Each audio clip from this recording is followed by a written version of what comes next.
Let's talk about Israel. And folks, there's not enough film to take up the time that I could talk about Israel, my love for Israel.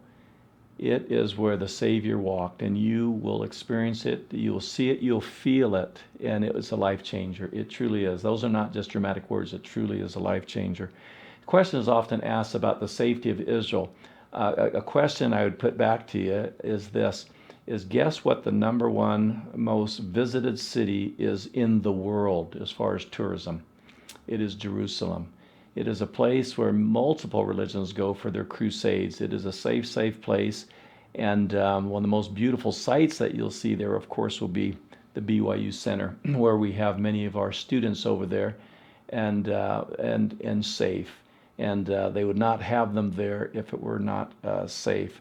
Um, One thing that you will enjoy of this tour is that you'll have some of the finest guides there. Some of you will experience Faris Azar. It doesn't get any better than Faris in Israel. You will love this wonderful Palestinian Christian. The guides are just tremendous. Now, brothers and sisters, when we go as a group there, we often take the people to, and you can see Israel in the 9, 10 days. You can see it you can see it all.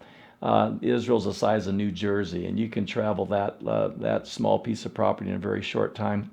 But in those sites or those places, you'll see original sites. We refer to them as A sites. A sites is that it matches the scriptural account, the tradition of the time, the historical writings, the biblical writings, and what people have said. Is absolutely beautiful. For instance, one place that you'll go to is one of my most favorite to take people to is the synagogue at Magdala, the village of Magdala.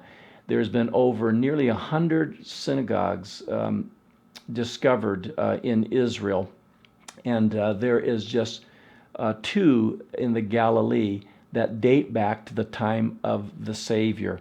Or I should say two synagogues in the Galilee, but only one dates back to the time of the Savior, and that is a relatively new excavated synagogue in Magdala, named after, or the traditional place of Mary Magdala. But there's no question among scholars that Jesus would have taught in this synagogue at Magdala. For it says in the scriptures that he went throughout the Galilee, and Magdala is in the Galilee, and there he taught and preached and healed in the synagogues. So, brothers and sisters, this is one place that you just cannot miss. Every time I'm there, as I go to these places and feel the spirit of the wonderful people today, the spirit of those who dwelled in the time of Jesus, their hope, their faith, their desires, I always come away saying to myself, I have walked where Jesus walked, and always the feeling is, now, how would he have me walk?